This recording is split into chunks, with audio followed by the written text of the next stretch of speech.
बंधु माने हेबाकु जाउछि महा सूर्यपराग 17 फेब्रुआरी 2026 मंगलवार फाल्गुन अमावास्या लागिबाकु जाउछि वर्षर प्रथम सूर्यपराग। एही सूर्यपराग आंशिक लागिब राति रे लागुथिबा कारणरू एहार पाकत्याग बा हांडी छाड़ नियम पालन हेबो नाही, किंतु जेहेतु यह एक महाजागतिक घटना अटे तेणु यार प्रभाव समग्र विश्व उपरे रहिब। 12टी जाक राशि व्यक्ति विशेष मानक उपरे यार प्रभाव पड़िब। तो आजिर एही भिडियो रे आमे माने जानिबा जे तुला राशि व्यक्ति विशेष मानक उपरे एही महासूर्य परागर क्यों प्रभाव रहिब। एही सूर्य पराग ठारू आपणक जीवन रे कोन सब बड़ परिवर्तन हेबो। एही सूर्य पराग आपणक पई शुभ रहिबो ना अशुभ रहिबो। एही सूर्य पराग आपणकु केउ सब फल प्रदान करिब, आपणक जीवन रे केउ सब बड़ घटना घटिब।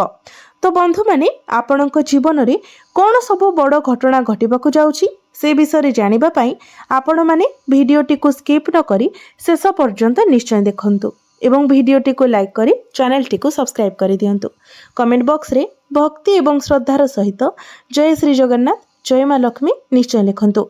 तो बंधु माने आसंतु आरंभ करिबा आजिर एही कार्यक्रम को जहाँ आपणकर जन्म राशि तथा चंद्र राशि उपरे आधारित अटे।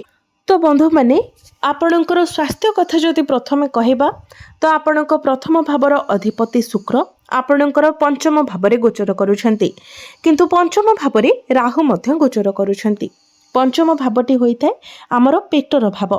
तो आपणकर टिके पेट संबंधित समस्या देखा देई पारे। आपण निजर खाद्यपेय प्रति विशेष ध्यान रखिबा उचित, कारण आपणकर इंडाइजेशन पेट जंत्रणा भली समस्या देखा देई पारे। गला संबंधित समस्या मध्य आपणकर देखा देई पारे, कारण शनिकर दृष्टि आपणकर द्वादश भाव उपरे रहुछि। कांधे जंत्रणा एवं जॉइंट पेन भली समस्या मध्य आपणकर देखा देई पारे। तो एई सब कथा प्रति आपणको ध्यान रखिबार अछि। शिक्षा क्षेत्र जदि कहिबा किंतु राहु आपणको एठारे शुभ फल प्रदान करिवे, कारण आपण जानते वर्तमान एआई रो जुग चलीछि एवं एआई होउछंती सेही राहु। से आपणको बहुत भलो टेक्निक प्रदान करिवे। तो आपणकर माइंड शार्प हेबो, आपण पाठ पढ़ारे बहुत किछि उन्नति करिवे। जदि पाठ पढ़ा रिलेटेड आपणको मनरे किछि आइडिया चलुछि, किछि फॉर्म फिलअप करिबा, किछि कोचिंग जॉइन करिबा, एआई रिलेटेड जदि आपण किछि सिखिबाकू चाहुछंती, टेक्निकल रिलेटेड पाठ पढ़िबाकू चाहुछंती, तो एई सब क्षेत्र रे आपणको बहुत अधिक सफलता मिलिबो। राहु आपणकर पंचम भावरे रही आपणको मल्टी टैलेंटेड बनाइबे, किंतु मने रखंतु एठारे राहु मन को भ्रमित मध्य कराई थांती। जदि आपण कोनोसी जिनिस को कंप्लीट करि नेउछंती किंबा कोनोसी जिनिस को आपण कंप्लीट करबाकू लागि पडिछंती, तो सेठारे आपणकर माइंड टिके कंफ्यूज होई पारे। आपणकर मन को किछि शंका आसी पारे, बिना किछि कारण रे आपणक मन को किछि डर आसी पारे। शनि मध्य आपणकर षष्ठ भावरे रही आपणकर द्वादश भाव को देखुछंती, तो आपण आपणकर पाठ पढ़ा को नेकी दूर यात्रा मध्य करि पारंती।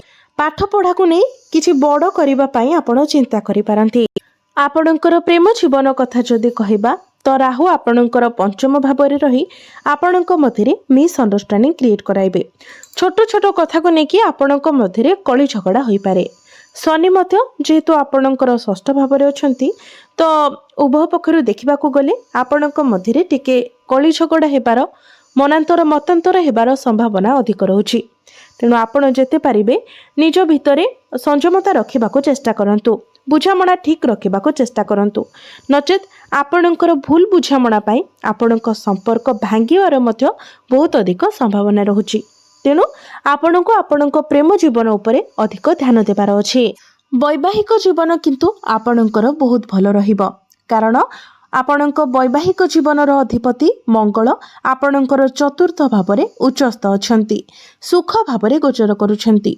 तो वैवाहिक जीवन रे आपणको सुख प्राप्ति हेबो। आपणकर जीवन साथी तांकर पर्सनल एवं प्रोफेशनल लाइफ रे किछि अचीवमेंट पाई पारंती। आपणक मध्यरे भलो पाइबा बढ़िबो। आपण दुई जण मिसी किछि बड़ डिसिजन मध्य नै पारंती। तो निहाती भाबरे आपण दुई जनकर वैवाहिक जीवन बहुत भलो रहुछि। भाग्य कथा जदि कहिबा तो भाग्य एही सूर्य पराग ठारू आपणकर प्रबल रहिबो, कारण आपणक भाग्य भावर अधिपति बुध निज ठारू नवम स्थान रे आपणकर पंचम भावरे गोचर करिवे। एवं आपणकर लाभ स्थान को देखिबे जहा फल भाग्य आपणको लाभ प्राप्ति हेबो। ଏହା ବ୍ୟତୀତ ଆପଣଙ୍କର ଭାଗ୍ୟ ଭାବରେ ଭାଗ୍ୟର कारक ଗ୍ରହ ଗୁରୁ ମଧ୍ୟ ଗୋଚର କରୁଛନ୍ତି।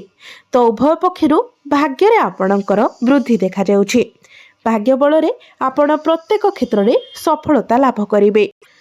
ଆପଣଙ୍କ ଭାଗ୍ୟ ବଳରେ ଆପଣ ଯେଉଁ ବି କାର୍ଯ୍ୟରେ ହାତ ଦେବେ ସେଥିରେ ଆପଣଙ୍କୁ ସଫଳତା ମିଳିବ। ଆପଣଙ୍କର ଅଟକି ରହିଥିବା କାର୍ଯ୍ୟ ଆଗକୁ ବଢ଼ିବ।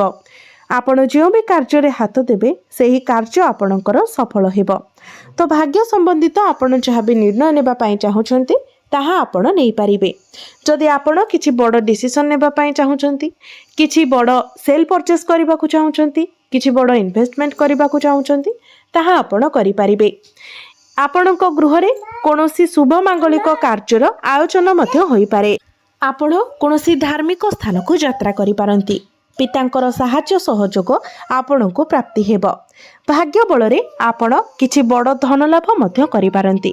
କେତୁ ଯେହେତୁ ଆପଣଙ୍କର ଭାଗ୍ୟ ଭାବରେ ଗୋଚର କରୁଛନ୍ତି, ତେଣୁ ଆପଣଙ୍କୁ ଅଚାନକ ଧନ ଲାଭ ହେବାର ସମ୍ଭାବନା ବନୁଛି। ଆପଣଙ୍କର କ୍ୟାରିୟର କଥା ଯଦି କହିବା ତ କ୍ୟାରିୟର ମଧ୍ୟ ଆପଣଙ୍କର ବହୁତ ଭଲ ରହିବ। ଆପଣଙ୍କ ମଧ୍ୟରେ ଏକ ଲିଡରସିପ୍ କ୍ୱାଲିଟି ରହିବ।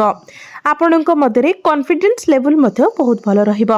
କ୍ୟାରିୟରରେ ଆପଣଙ୍କୁ କିଛି ବଡ଼ ଆଚିଭମେଣ୍ଟ ମିଳିପାରେ। ଯଦି ଆପଣଙ୍କ ପାଖରେ ଚାକିରି ନାହିଁ ତ ଆପଣଙ୍କୁ ଚାକିରି ମିଳିବାର ମଧ୍ୟ ବହୁତ ଅଧିକ ସମ୍ଭାବନା ରହିଛି। ତେଣୁ ଆପଣ ନିଜ ତରଫରୁ ଚେଷ୍ଟା ଜାରି ରଖନ୍ତୁ। ବିଜନେସ୍ କଥା ଯଦି କହିବା ତ ବିଜନେସ୍ରେ ମଧ୍ୟ ଆପଣଙ୍କୁ ବହୁତ କିଛି ପ୍ରଫିଟ୍ ମିଳିବ। ଯେହେତୁ ବୁଧ ଏବଂ ଶୁକ୍ରଙ୍କର ଦୃଷ୍ଟି ଆପଣଙ୍କର ଲାଭ ସ୍ଥାନ ଉପରକୁ ରହିବ, ତେଣୁ ଅନେକ କ୍ଷେତ୍ରରୁ ଆପଣଙ୍କୁ ଲାଭ ପ୍ରାପ୍ତି ହେବ। ଆପଣଙ୍କର ଫାଇନାନ୍ସିଆଲ ଗ୍ରୋଥ ହେବ।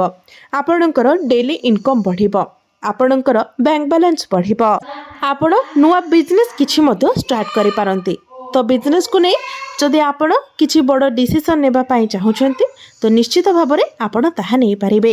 ଏବେ ଆସନ୍ତୁ ଜାଣିବା କିଛି ପ୍ରତିକାର ବିଷୟରେ, ଯେଉଁ ପ୍ରତିକାର ଗୁଡ଼ିକ କରିବା ଦ୍ୱାରା ଆପଣଙ୍କୁ ଅଧିକ ମାତ୍ରାରେ ଶୁଭ ଫଳ ପ୍ରାପ୍ତି ହେବ ଏବଂ ଯାହା ସବୁ ଅଶୁଭତ୍ୱ ରହୁଛି ସେଗୁଡ଼ିକ ମଧ୍ୟ ଖଣ୍ଡନ ହୋଇଯିବ। ତ ସେଥିପାଇଁ ଆପଣ ପ୍ରତ୍ୟେକ ଦିନ ଶୁକ୍ରଙ୍କର ବୀଜ ମନ୍ତ୍ର 108 ଥର ଜପ କରନ୍ତୁ। ପ୍ରତ୍ୟେକ ଦିନ ଆପଣ ହନୁମାନ ଚାଳିଶାର ପାଠ କରନ୍ତୁ।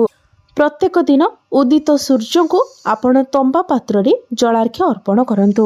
ପ୍ରତ୍ୟେକ ଦିନ ଆପଣ ବୁଧଙ୍କର ବୀଜ ମନ୍ତ୍ର ମଧ୍ୟ 108 ଥର ଜପ କରନ୍ତୁ। ଆପଣଙ୍କୁ ନିଶ୍ଚିତ ଭାବରେ ଅଧିକ ମାତ୍ରାରେ ଶୁଭ ଫଳ ପ୍ରାପ୍ତି ହେବ। ତ ବନ୍ଧୁମାନେ, ଆପଣଙ୍କର ଜୀବନ ମଙ୍ଗଳମୟ ହେଉ, ଏହା ହିଁ ଈଶ୍ୱରଙ୍କ ନିକଟରେ ମୋର ପ୍ରାର୍ଥନା। ଧନ୍ୟବାଦ।